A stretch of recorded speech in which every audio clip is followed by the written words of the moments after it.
Maayong gabi sa tanan. Salamat sa Ginoo for this another night that we are gathered physically and virtually, spending time in listening to God's word and even in prayer. Let us pray as we ask God's Holy Spirit to help us understand His word and grant us grace to apply it in our lives. O God, we acknowledge your presence in our midst, O Lord. We thank you so much that you are indeed the author and perfecter of our faith. Strengthen our faith, O God, as we listen to your word and also pray even for the concerns of this nation. I pray, O God, that you would manifest your presence upon us all. In Jesus' name I pray. Amen. So, may gabi, so 1 week na lang, tingali, yes, mag-celebrate tao kaning Lenten season, okay, or a Holy Week. So, maybe it's high time for us to prepare, ourselves for that season.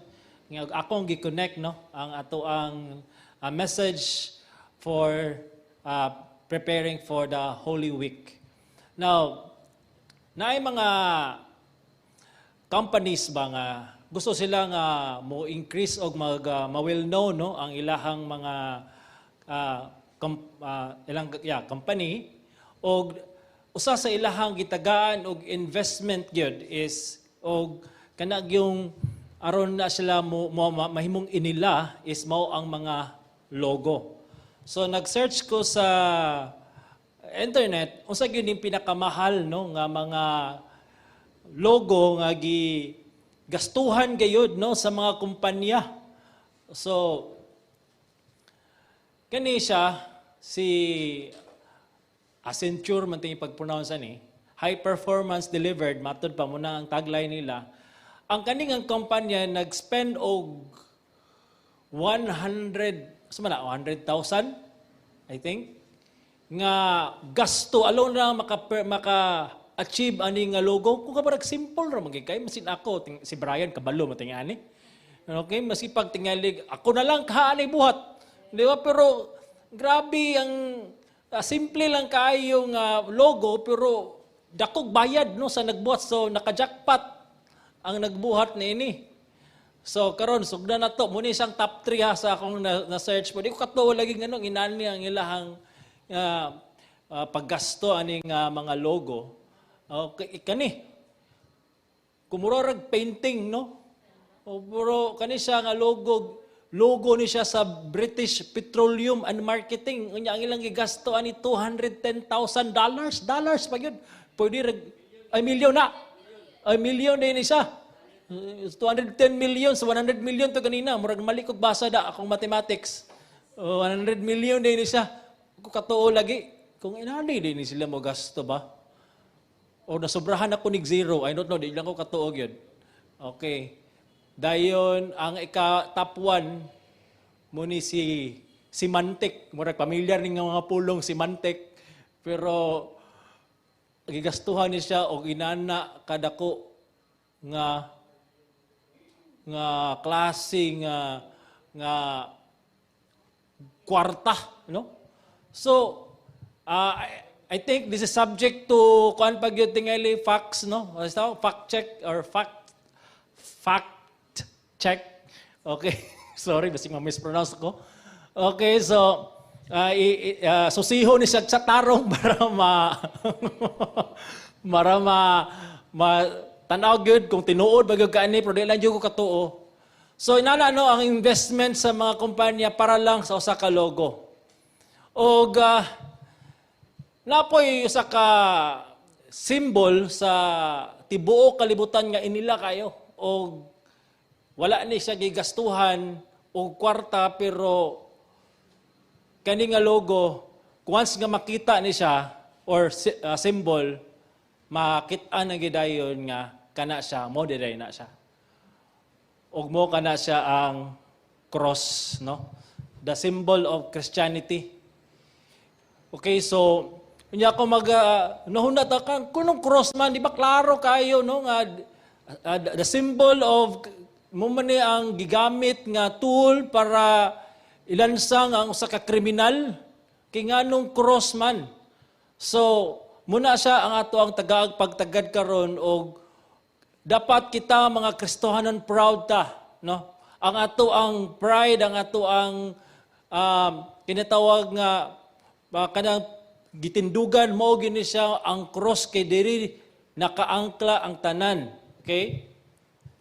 Ato ang teksto makita karon sa 1 Corinto 1:18. So salang ka bersikulo ang atong pagtagad karon, okay? Pero dako kini siya og kanang bitawng impact no sa tuang nga mga Christians nga kining cross aduna ni siya gahom, no? Aduna ni siya power, ang message sa cross. So muni siya ang ato ang tagaag pagtagad. So atong gititulan the power of the cross. So there is power, in it when we proclaim the message of the cross. Ingon dari, okay, sa 1 Corinthians 1:18, the message of the cross is foolishness to those who are perishing, but to us who are being saved is the power of God. So ang context niini, si Pablo nagasulat sa ginatawag sa mga Kristohanon sa Corinto o kani sila mga converted Greeks ni sila, no? Nahimo silang Kristohanon, so expose sila sa lahi-lahi nga mga wisdom kay ang mga Greeks grabe gini sila og kanang pride sa ingkag wisdom, mga orators, debaters, proud kini sila. Unya when nadadto si Paul nagwali sa maayong balita o kaning mga Grego sa una no nga proud sa ilahang katong mga wisdom ila tong gisalikway o gi-receive nila no kaning ginatawag nga the message of the cross as Paul preached it. No, pero sa pipila ka mga tingali katuigan na establisar na ang simbahan adunay mga division, adunay mga quarrels na nahitabo og nay mga pro Paul, basta na mga kuan ba division niya giklaro ni Paul nga dili no may magmatter ang magmatter ang cross kinsa si Jesus diha ta maghiusa. Okay, muni karon ang mas giklaro ni Paul para masabtan gayud no sa mga Kristohanon sa Corinto unsa gid ni kabililohon ng cross, unsa gid ni ang impact ani sa tuang kinabuhi. So kita pod no, as we celebrate the Lenten season, let's go back to basic. Let's go back to the fundamentals, the foundation, the message of the cross. Now, una, deklaro diri, ingon ni Pablo, the message of the cross. So, ang cross, dili lang na siya simbolo. Once makakita kag cross, adunay message behind ana, di ba? Na ay message unsa the gospel, the life of Christ himself. Okay, atong isgutan matud para for the message of the cross. So every time you see cross, every time you see no kanang crucifix, kita nga mga Kristohanon ma-reminded nga oy, naa tay message nga i-preach. Naa tay ginatawag nga kanang na-command sa Ginoo for us to share the gospel. Na ay tay duty. So it should remind us, it should make us kanang ginatawag bitaw nga kanang mupadayon sa tuang calling. So naatay message nga i-preach. Mao ang message of the cross. Okay? No other message nga kinahanglan nato i-preach sa mga katawan that can save their souls from the wrath of God, but only the message of the cross. Mura gina siya. Okay? Now, matod pa diri, si Paul no, giya sa fast forward, ingon siya, for what I received, I passed on to you. So kung usay ang nadawat, iyara pong gipasa. Nadakadawat siya, o kining mensahe nga gikan sa Dios, God revealed to him the truths of the gospel. And of course, no, somebody shared the gospel to him. And then along the way, Paul, no, the Holy Spirit revealed the truth of the gospel to him, and then at makita man nato sa iyang mga sinulat, ug naingon si Paul, I received, nakadawat ko. Naingon siya, I passed on to you. So meaning, dili ini siya kaning gospel, kining message of the cross, dili ini sa subject for improvement, no? Dili ini parehas nga, okay, na ay design, ikaw na bahalag, pa-improve anak, no? Okay, na ay sinina, ay improve lang palihog kay kung mangayan ka, kung dili angayan nimo, ay palihog lang kog kuan kanang trim. Dili ana, wala tay freedom, no, to change the message. Ang message is as is. Kung unsa na muna na siya. I receive, I pass on to you. Unsa man ni siya nga message? That Christ died for our sins according to scriptures. He was buried and he was raised on the third day according to scriptures. So this is the message that we have holding on as Christians. Ug muni nga message nga we need to be sharing the gospel, no, sa mga wala pa diha sa pagtuo. Sometimes when we preach the gospel, no, di gid malikayan nga natay ginatawag nga murabag, di ba, naay ginatawag nga mutuo ka siya ani. Kay murag kung di ba kasagara sa mga ginabuhat karong mga panahona is ang gospel ginatrim, no? Ginaputlan to medyo mga tunok-tunok nga part o murabag rosas putlan ang tunok, 8% lang ang naay petals. Pero ang mga tunok, pero ang part sa rose is naay mga tunok. So the gospel is as is. We have to preach it according to what God wants us to preach it. So we have to preach the whole gospel. The holiness of God, that God is actually going to judge the whole world and He will punish every sinners. And the only way for us to experience salvation is through Christ alone. So Paul preached the gospel as is. So karon as kana mag-celebrate tag Lenten season, no, we are being reminded again.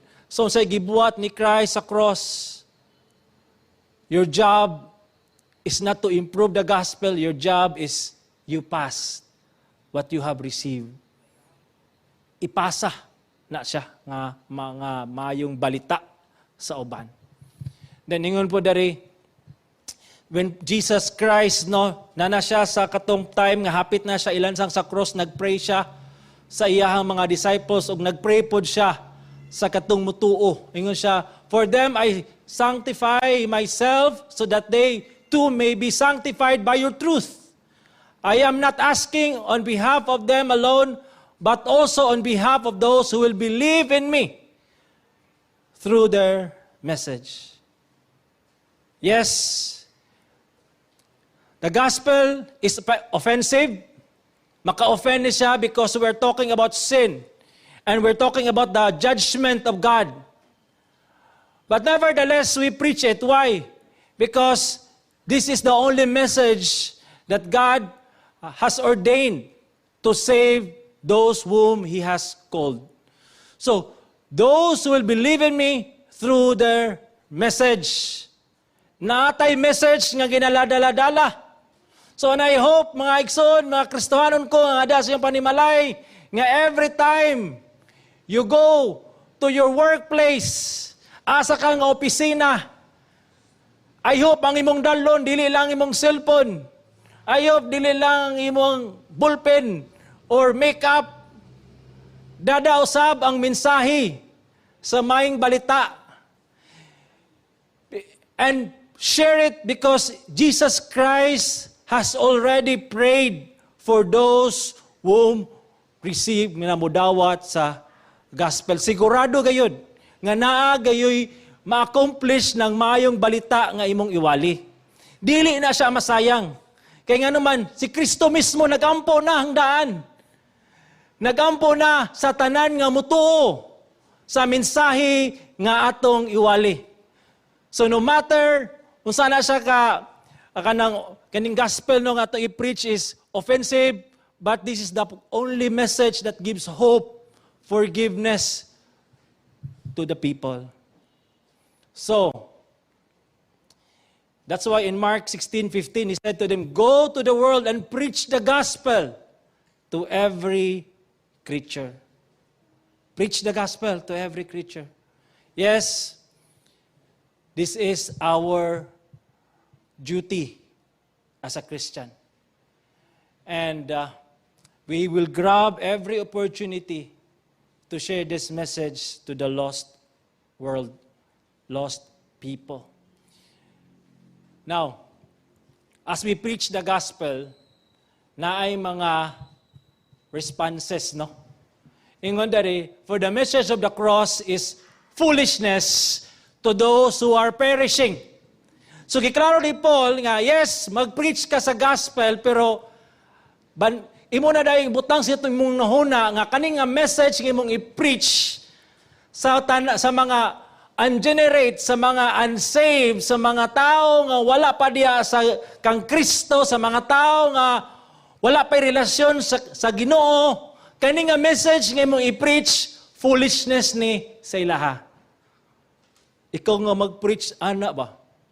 Yun ako'y message, pero kabalo na ka, nga once nga imo ning i-share, ang ilang respond is, that's foolishness. Dili nila dawaton. Tanaw na to, matod pa diri, unsa man ning foolishness, ang bot pasabot ana, stupidity, idiocracy, silliness, okay? Irrationality, illogical. Muna siya ang ilahang pagdawat sa gospel. But nevertheless, preach gyapon ta, i-share gyapon nato. Okay? Essential ni siya. Ngano man, kay gikuman man ta sa Ginoo ani. Gisugo man ta. Gisugo ta ni Kristo ang atong commanding in chief at iyatanggi sugo. So therefore, buhaton nato ni. Now, padayon pa kita sa 1 Corinthians 2:14, mas giklaro pa gyud ni Paul dere. The natural man does not accept the things of the Spirit of God. Natural man. Kung siya lang, kung walay panabang sa Ginoo, kung walay kanang regenerating work sa Holy Spirit, kung siya lang sa iyang sinful state, sa iyang corrupt state, the natural man does not accept the things of the Spirit of God. And then, for they are foolishness to him, and matod pa diri, he cannot, meaning, wala siya ability. Wala siya kanang bitong ability, moral, kanang ability to choose, to understand them, because they are spiritually appraised, spiritually dead.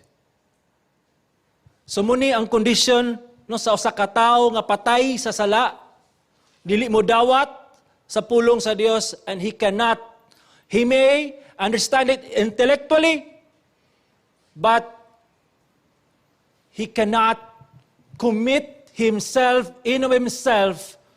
towards the Lordship of Christ unless God transform his or her heart.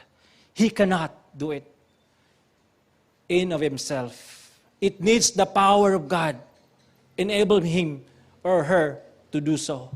So, mga kaigsonan, yes, di ba?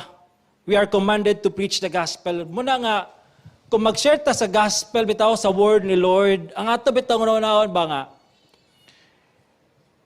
kung naay dili mo dawat sa gospel, kung naay mo reject sa gospel, o sa mga atong response, masakitan ta ba kay nag-expecta nga dawaton. Muna atong expectation, pero dapat nasabta na nato nga once we share the gospel, mo na gini ang ilahang ginatawag nga dating sa gospel sa wala pa diya sa Ginoo.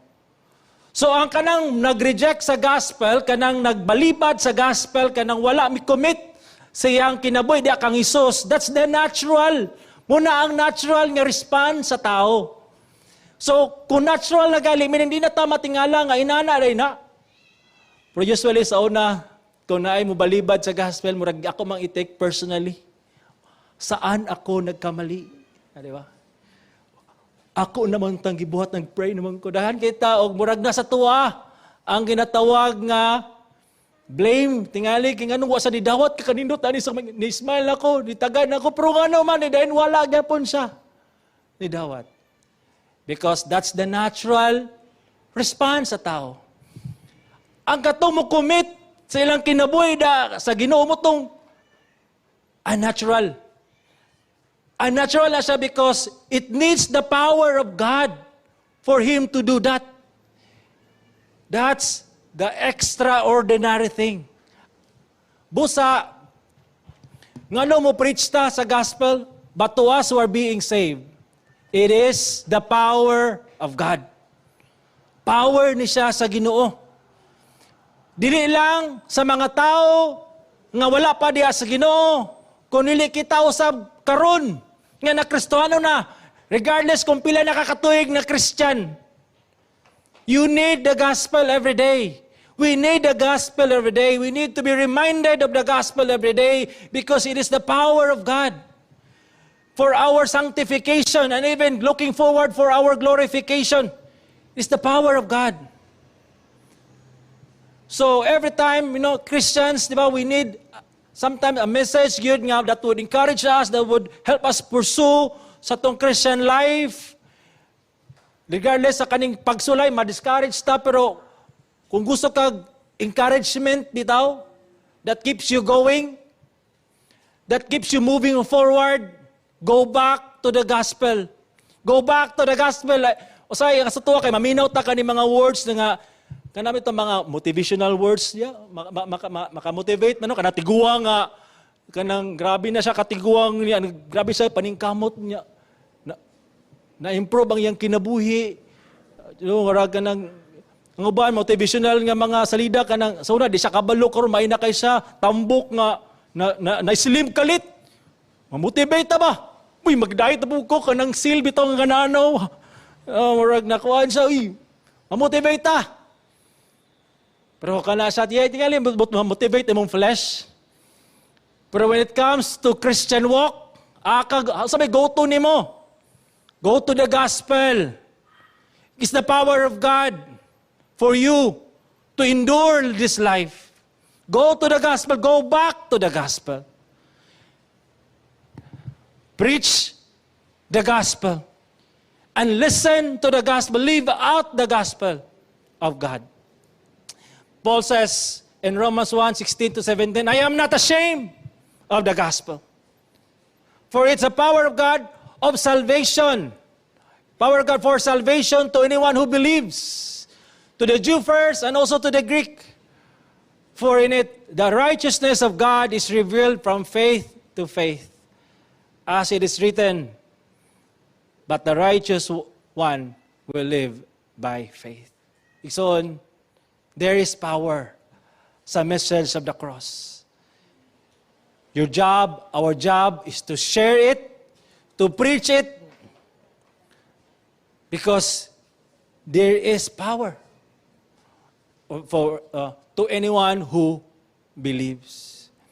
When you believe, when you trust Christ, the Lord Jesus Christ as Lord and Savior, kinsang power that enables you to believe? It was God's power. So when you share the gospel and that person believes in Christ, commits himself to Christ, you are witnessing the power of God working on that person. Because it is impossible for that person to believe, to trust, to commit his life to Christ unless God works. God is working every day. Because naay mga tao nga nagakaluwas through the message of the cross. Preach the gospel, preach the cross, and you will see the power of God working ana nga person and even sa tuang kinabuhi. So R.C. Sproul, yang gi-describe ning message kaning gospel, but the good news is of the gospel is that Jesus lived a life of perfect righteousness, of perfect obedience, not for his own well-being, but for his people. He has done for me what I couldn't possibly do for myself. But not only he has lived that life of perfect obedience, he offered himself as a perfect sacrifice to satisfy the justice and righteousness of God. Oh, what a gospel. Every time you are bombarded with trials, if you're reminded with this message that Christ lived a perfect life, He fulfilled all the law for you. And He satisfied the wrath of God on the cross, that the wrath of God is no longer pointed to you, but it's already been satisfied on the cross. You are set free. You are the most joyful person in this world if you truly understand the gospel. And I hope, as Christians, regardless kung pila nakakatuig, let us grow in the grace of God in the gospel. We need the gospel every day. We need it. Not just for you, for your children, and even for the entire community. Proclaim the cross of Christ. Behold God's power in it. There's power, transformation, salvation, forgiveness. Preach it, and you will see the work of God, the power of God working through the message that you preach. Let us pray. Lord, thank you so much for the message of the cross, O Lord, that regardless of these circumstances that we are facing, trials, financial problems, health problem, Lord, help us to stand strong as we learn the power of the cross, the message of it. Lord, I pray that this message, the cross, will enable us to continue trusting in you, fulfilling our duty, our responsibility as Christians to share the gospel. And as we celebrate, O God, the Holy Week, we're reminded again of the suffering of Christ and the resurrection of Christ. May this message encourage us to preach the gospel, to share the gospel to the lost world. In Jesus' name, amen.